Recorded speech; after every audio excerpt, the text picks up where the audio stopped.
कि पहली बार 30 साल के बाद कश्मीर में टूरिस्ट जो घूमने गए, कुछ हनीमून पर गए, कुछ छुट्टियां मनाने गए, कुछ का सपना था कश्मीर देखना, और उन बेकसूर निहत्थे लोगों को जिस तरीके से मारा गया।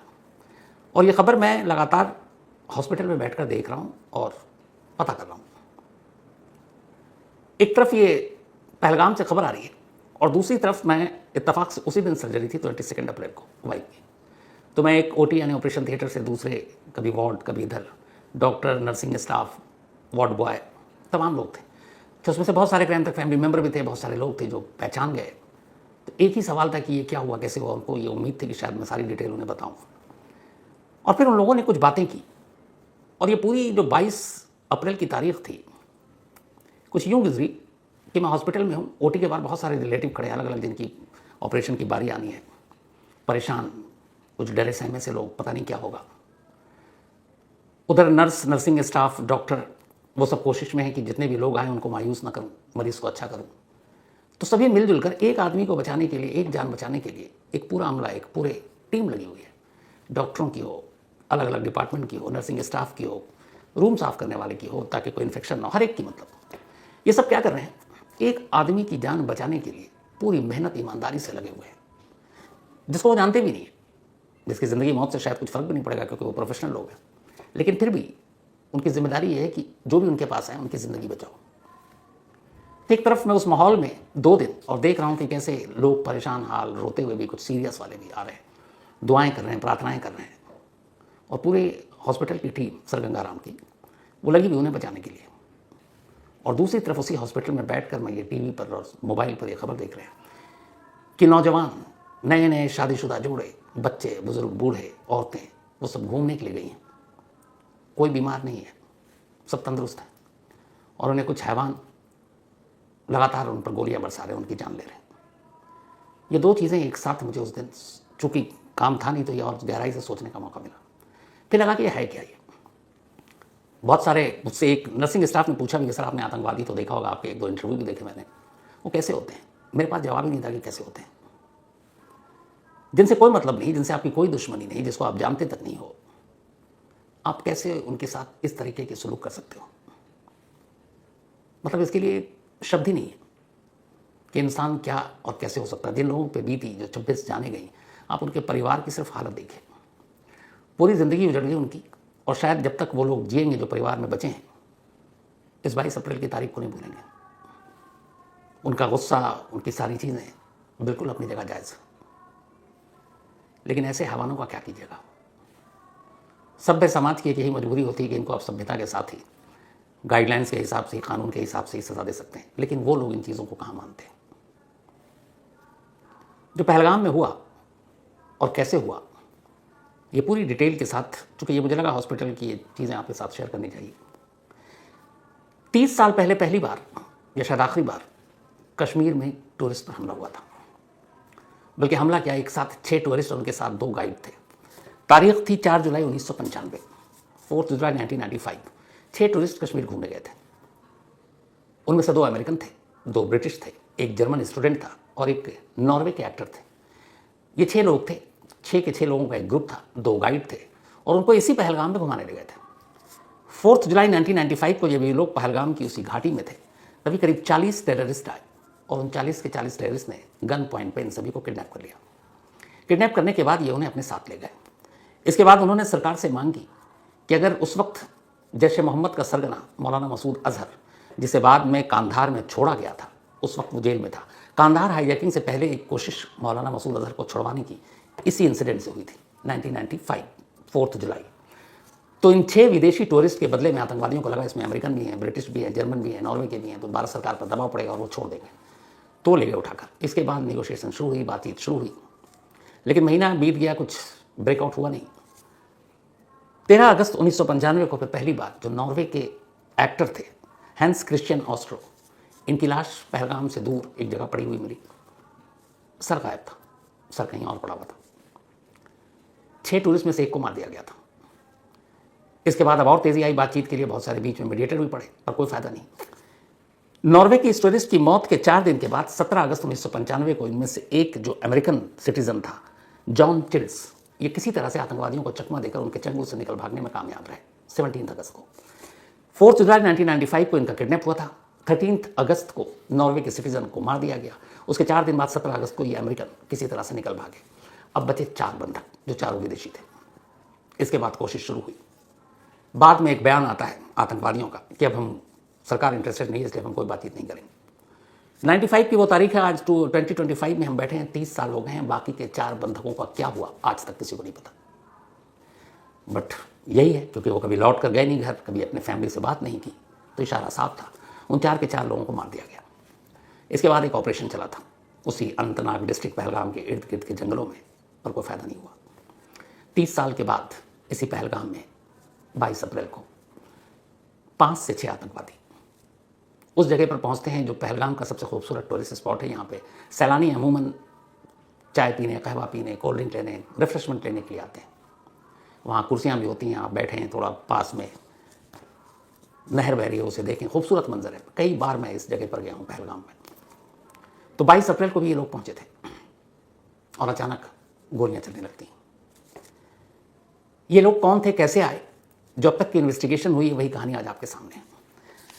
असल में ये जो पहलगाम का एरिया है, इसके इर्द गिर्द चारों तरफ जंगल ही जंगल है, और जंगल भी ऐसे नहीं, घने जंगल। पहलगाम में जो ये हरकत की है आतंकवादियों ने, हिंदुओं की टारगेटिंग किलिंग की है, और ये अपने आप को सुपीरियर साबित करते हैं कि हम सुपीरियर हैं। तो जिस भी शक्ति को तुम मानते हो वो तुम्हें ऐसा कहता है क्या कि मतलब दूसरों को तुम मार दो और खुद को सुपर पावर सुपीरियर साबित करो। अरे दम है, सामने से आके लड़ो ना, सामने से आके लड़ोगे। तुम में इतना ही दम है, इतने ही तुम जिगरे वाले हो। ऐसे नहीं हत्ते लोगों को, ऐसे वार करना। यही चीज़ है जो इन विशेष धर्म वालों को मतलब सबको कटघरे में लाकर खड़ा कर देती है। इन जंगलों के ऊपर की खासियत यह है कि सर्दी के महीने में यहाँ बर्फ़ पड़ती है, 10 फुट गहरी तक बर्फ़ हो जाती है। तो सर्दियों में इस बर्फ़ के बीच में रहना बड़ा मुश्किल होता है इंसानी ज़िंदगी का। टेररिस्ट के लिए सबसे सेफ जगह मानी जाती है जंगल, और ये जंगल भी इतना फैला हुआ कि ये पहलगाम से होते हुए अनंतनाग डिस्ट्रिक्ट के त्राल तक चला जाए। तो जब सर्दी पड़नी शुरू होती है तो इस जंगल में जितने भी आतंकवादी पनाह लिए होते हैं वो नीचे उतर जाते हैं। कुछ जो सरहद पार से आते हैं वो सरहद पार लौट जाते हैं। जो लोकल हैं वो लोकल अपने अपने घरों को लौट जाते हैं। जैसे ही सर्दी खत्म है और अब गर्मी की आमद, अब गर्मी शुरू होने वाली होती है, सरहद पार से घुसपैठ शुरू होती है और ये आतंकवादी जंगल में पहुंच जाते हैं। इनकी पूरी ट्रेनिंग ऐसी होती है कि न ये सड़क का इस्तेमाल करते हैं, न गाड़ियों में चलते हैं, क्योंकि इन्हें पता है कि कश्मीर घाटी में जगह जगह नाकाबंदी है, वहाँ पे फोर्सेस लगी हुई हैं और आप पकड़ में आ सकते हो। तो इनकी ट्रेनिंग इस बात की होती है कि जब तुम सरहद पार से जाओगे तो तुम्हें पैदल चलना है, और ये पूरा सफ़र पैदल ही काटना है। और इन्हें जंगलों में चलने की ट्रेनिंग दी जाती है, और साथ ही ये भी कि जंगल में कैसे तेज़ कदम से आप चलोगे ताकि जो बाकी फोर्सेस हैं उनसे तुम आगे रहो, क्योंकि जंगल और इस पहाड़ पर गाड़ियाँ तो चल नहीं सकती। तो आपके पीछे अगर पुलिस या मिलिट्री या फोर्स भी लगी होगी तो वो भी उसी तरह से आपके पीछे पैदल पैदल आएगी। तो इनको बाकायदा पैदल चलने की ट्रेनिंग दी जाती है। एवरेज 10 मिनट में बहुत आराम से बिना तेज़ भागे हुए ये 1 किलोमीटर का सफ़र तय कर लेते हैं। घने जंगल की बात कर रहा हूँ, सीधी सीधी सड़क वाली नहीं, टेढ़ी मेढ़ी जो रास्ते होते हैं उसमें 10 मिनट में 1 किलोमीटर इनकी ट्रेनिंग का हिस्सा होता है। पाकिस्तान से 3 आतंकवादी लास्ट ईयर के एंड में पहुंचे यहाँ पर, जो स्केच बने। इन 3 आतंकवादियों, इन्हीं तीनों का अभी तक चेहरा हमारे पास है, यानी हमारी एजेंसियों के पास है। इनमें से एक का नाम है अबू तलहा, दूसरे का नाम है आसिफ फौजी, और तीसरे का नाम है सुलेमान शाह। शायद अक्टूबर एंड में ये लोग सरहद पार से पहुंचे, क्योंकि उसके बाद ज़्यादा बर्फबारी और ये हो जाती। अब ये नीचे आते हैं। नीचे आने के बाद ये जंगल होते हुए जो कुछ बस्तियां होती हैं जहाँ इनके लोकल हैंडलर्स होते हैं, ये उन तक पहुँचते हैं। तो ये लोग पहले नीचे ही रहे। इसके बाद जैसी ही ठंड खत्म हुई, अब फरवरी के बाद गर्मी शुरू हुई, तो ये अब तक इनके छुपे होने का जो ठिकाना था वो त्राल की तरफ था। फिर ये वहाँ से निकलते हैं। एक लास्ट ईयर अंडर टनल में एक आतंकवादी हमला हुआ था, शायद अक्टूबर में, 7 लोगों की मौत हुई थी। ये जो आतंकवादी का ग्रुप था पाकिस्तान से आया था, शक यही है कि ये इन्हीं का काम था। उस हमले के बाद ये त्राल से होते हुए इधर पहुँचते हैं पहलगाम की तरफ। पहलगाम की तरफ आते हैं और छुपे रहते हैं। जंगलों में ढूंढना है बेहद मुश्किल काम है। ये अपने पास कोई गैजेट भी नहीं रखते सिवाय हथियार के। गैजेट न रखने से किसी भी तरह का, जैसे फ़ोन या कोई और ऐसी चीज़, ये पता ही नहीं चलता कि इनकी लोकेशन क्या है, ये कहाँ है। इनको जब जब किसी से कांटेक्ट करना होता है, इनकी पहले से ही फिक्स होता है कि ये कहाँ पे होगा, कहाँ मैसेज देंगे, किस पॉइंट पे मिलेंगे, क्या ज़रूरत की चीज़ें हैं। यहाँ तक इनकी ट्रेनिंग का पार्ट इनका खाना पीना भी होता है कि अगर जंगल में है तो जंगली चीज़ ही खाओगे। इनको ट्रेनिंग जो दी जाती है ख़ासतौर पर, ये जो जिस ग्रुप ने क्लेम किया है the resistance force TRF, Pakistani army ने ट्रेनिंग देती है। ये लश्कर तैयबा का ही एक विंग है TRF, जिसने क्लेम किया है इस हमले की जिम्मेदारी ली है। और ये बहुत पुराना संगठन नहीं है, 2019 में इसका गठन हुआ, जब कश्मीर को स्टेट से हटाकर और वहाँ 370 वाली बात आई। उसी के बाद 2019 में ख़ास तौर पर इसी 370 के ख़िलाफ़ इस ऑर्गेनाइजेशन को खड़ा किया गया। सोशल मीडिया का सहारा लेकर कश्मीर के नौजवानों को ये गुमराह करते हैं और अपने ऑर्गेनाइजेशन में शामिल करने की कोशिश करते हैं। शेख सज्जाद इस TRF का हेड है, जो इस वक्त पाकिस्तान में और वहीं से इसको ऑपरेट करता है। तो उसने इस TRF के 3 लोगों को भेजा इंडिया। अब ये जंगल में भटक रहे हैं, सड़क के रास्ते चल नहीं रहे, गाड़ियाँ ये इस्तेमाल करते नहीं हैं, और चलते चलते आखिरकार ये त्राल से पहलगाम तक पहुँचते हैं। अब ये पहलगाम के जंगलों में है। यहाँ पे 2 रिपोर्ट है। पहली रिपोर्ट ये है कि जो इनको इस बार भेजा गया इन 3 लोगों को, इनका टारगेट ये था कि जो जुलाई में अमरनाथ यात्रा शुरू होती है, पहलगाम उसका मेन बेस कैंप है। पहलगाम से ही अमरनाथ की यात्रा की शुरुआत होती है। चूँकि मेन बेस कैंप है तो वहाँ पहुँचना होता है। तो इनका ये था कि तुमको मेन बेस कैंप पर जाकर कुछ आतंकवादी घटना को अंजाम देना है। लेकिन जुलाई में अभी वक्त है, क्योंकि अभी अप्रैल का महीना चल रहा है, अभी मई जून जुलाई लगभग 3 महीने, दो महीने से ज़्यादा। अब ये उसी पहलगाम के जंगल के ऊपर है। टूरिस्ट पर चूंकि 30 साल के बाद कभी हमला हुआ नहीं, तो जितनी भी हमारी सुरक्षा एजेंसियां थी वो इसको लेकर अलर्ट नहीं थी। उसकी वजह यह है कि टूरिस्ट स्पॉट जितने भी कश्मीर के हैं, चाहे वो गुलमर्ग हो, सोनमर्ग हो, पहलगाम हो, श्रीनगर हो, श्रीनगर में तो खैर फोर्स वैसे रहती है, कभी निशाना नहीं बनाया गया। तो एक तो वो इस बात को लेकर बेफिक्र। दूसरी बात ये कि पिछले कुछ वक्त से करीब 1.5 साल के अंदर जितने भी टेररिस्ट आउटफिट या ग्रुप थे, खासतौर पर अनंतनाग डिस्ट्रिक्ट में, इसी अनंतनाग डिस्ट्रिक्ट में ये पहलगाम पड़ता है, तो वहाँ 0 एक्टिविटी की रिपोर्ट थी कि कोई टेररिस्ट ऑर्गेनाइजेशन या कोई आतंकवादी इस पूरे अनंतनाग डिस्ट्रिक्ट में अब एक्टिव है ही नहीं। रिपोर्ट थी कि कुछ दूसरे डिस्ट्रिक्ट में, कश्मीर के पार्ट में कुछ ऑर्गेनाइजेशन या टेररिस्ट हैं जो एक्टिव हैं, लेकिन उनकी भी रिपोर्ट ये थी कि उनकी प्लानिंग जो है वो अब कश्मीर में, जैसे रेलवे का आपने देखा होगा कि एक जाल बिछ रही है कि रेलवे को निशाना बनाना, या गैर कश्मीरी कर्मचारी जो एम्प्लॉय वहाँ काम कर रहे हैं, चाहे वो मजदूर हो या अलग अलग फील्ड में, तो गैर कश्मीरियों कर्मचारियों को निशाना बनाना या वहाँ के रेलवे पर अटैक करना, ये उनके टारगेट की रिपोर्ट थी हमारी खुफिया एजेंसियों को। लेकिन अनंतनाग डिस्ट्रिक्ट की तमाम खुफिया एजेंसियों के पास ऐसी कोई रिपोर्ट ही नहीं थी कि किसी टूरिस्ट स्पॉट को भी निशाना बनाया जा सकता है। और 95 का जो आपको इंसिडेंट बताया विदेशियों का, उसके बाद से बहुत कुछ हुआ, बहुत सारे आतंकवादी हमले हुए कश्मीर में, लेकिन टूरिस्ट स्पॉट को निशाना नहीं बनाया गया, टूरिस्टों को निशाना नहीं बनाया गया। उसकी वजह एक ये भी है कि इसमें 3 पाकिस्तानी थे, लेकिन साथ में 2 लोकल कश्मीरी टेररिस्ट भी इन्वॉल्व थे। और ये 2 वो थे जो 2017 में पाकिस्तान गए, उन्होंने बाकायदा TRF के मेंबर के साथ ट्रेनिंग ली, और लास्ट ईयर यानी 2024 में ये वापस लौटे। और वापस जो लौटे तो अंदेशा यही है कि इन 3 पाकिस्तानी टेररिस्ट के साथ ही ये लौटे, इनके लोकल गाइड बनकर, क्योंकि इन्हें पता था जंगल का रास्ता, कहाँ से निकलना, कहाँ उतरना, कहाँ छुपना है, कहाँ गुम होना है। तो लास्ट ईयर ये लौटे थे। तो इसके बाद अब ये पहलगाम के पास थे। सुरक्षा एजेंसियों के पास कोई इनपुट नहीं थी, क्योंकि टूरिस्ट के साथ कभी ऐसा हुआ नहीं, और पहलगाम जैसा खासतौर पर जहाँ हमेशा भीड़ होती है। अब ये जो इलाका था जहाँ पर ये सारे टूरिस्ट जमा हुए थे, ये घाटी का एक हिस्सा है उसी पहलगाम का। यहाँ जाने के लिए सिर्फ आप या तो पैदल जा सकते हैं या आप घोड़े पे जा सकते हैं, जो वहाँ खच्चर चलते हैं कश्मीर में, श्रीनगर में। तो वो सारे जो उन्हीं 2 जरिए से, गाड़ियाँ चल नहीं सकती क्योंकि आपको जंगल है, पहाड़ी है, पत्थर है, तो पैदल चलने का रास्ता नहीं। इसका मतलब ये है कि अगर इस इलाके में कुछ होता है तो वहाँ पे फोर्सेस, पुलिस, आर्मी को भी पहुँचने में वक्त लगेगा, क्योंकि वहाँ उस तरीके से आप गाड़ियाँ लेकर जा ही नहीं सकते, दौड़ा ही नहीं सकते।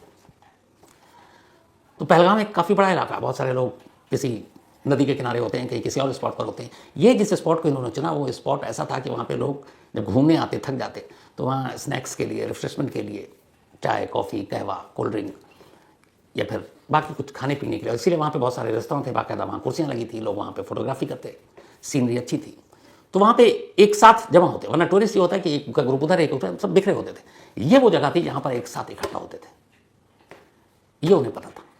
और इत्तेफाक से इसी स्पॉट से थोड़ा ऊपर ये पहाड़ी के जंगलों में छुपे हुए थे।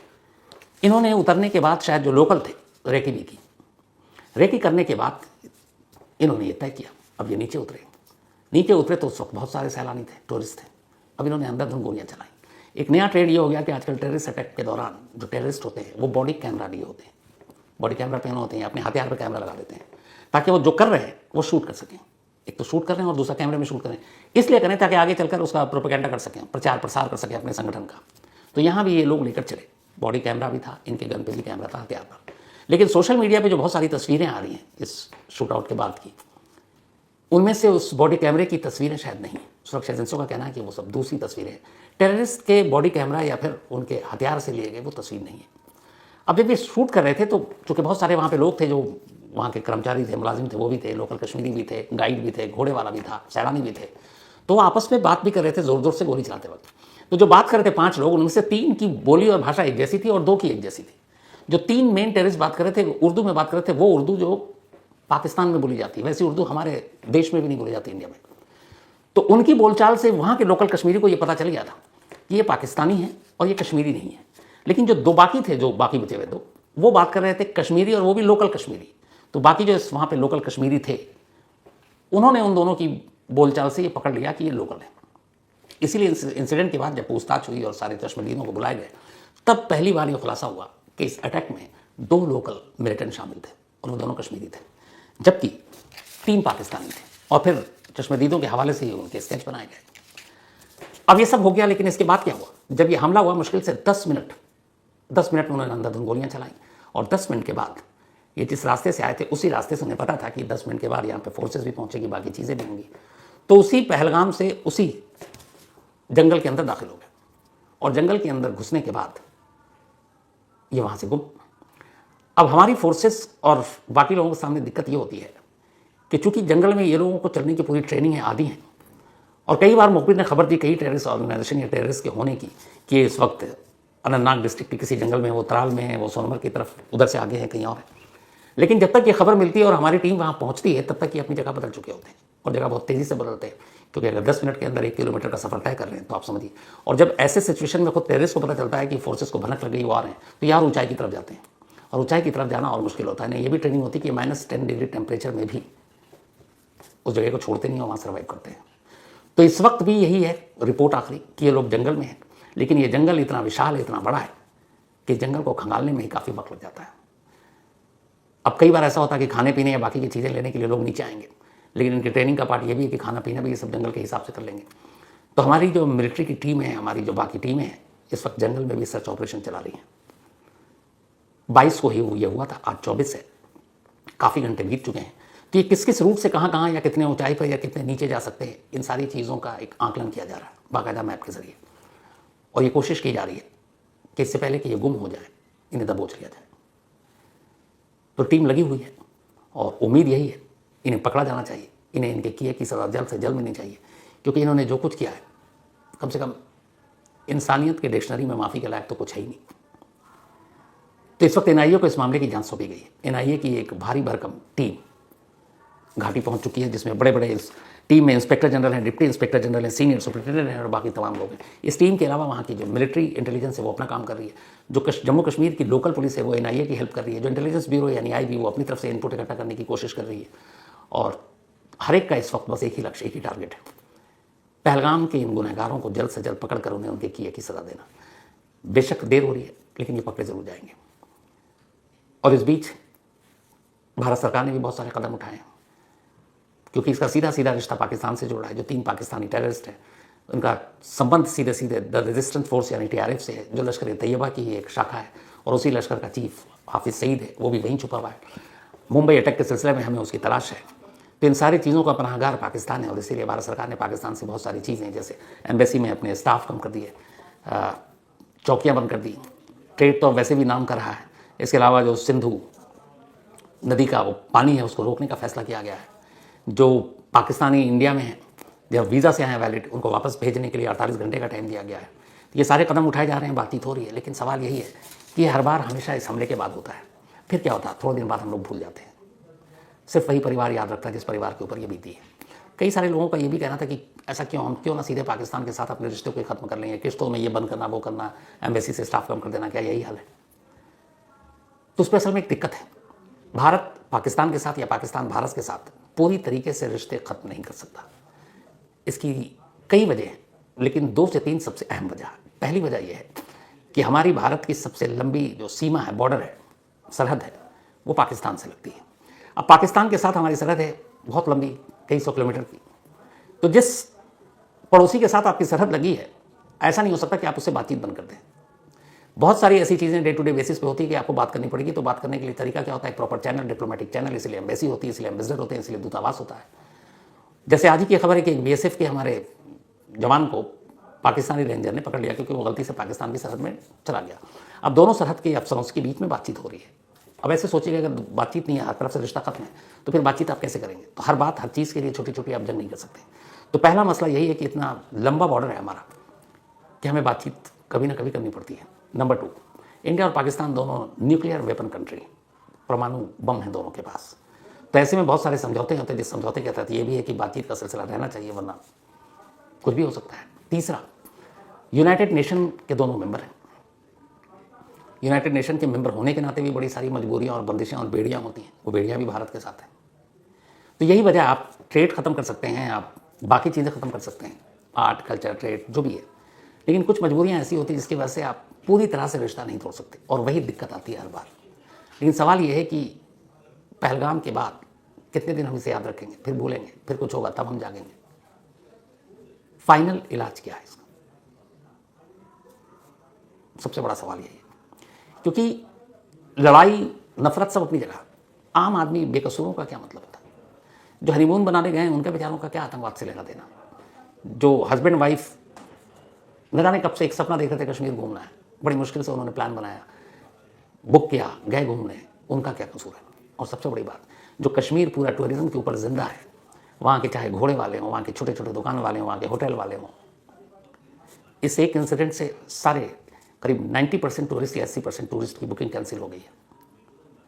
उनका रोज़गार का क्या होगा? अगर यही बात है, जिहाद की यही बात है, इस्लाम की यही बात है कि ये सब कुछ इसी के नाम पे हो रहा है, तो भाई तुम तो अपने ही लोगों के खिलाफ जुल्म कर रहे हो, फिर तो धोखा किसे दे रहे हो?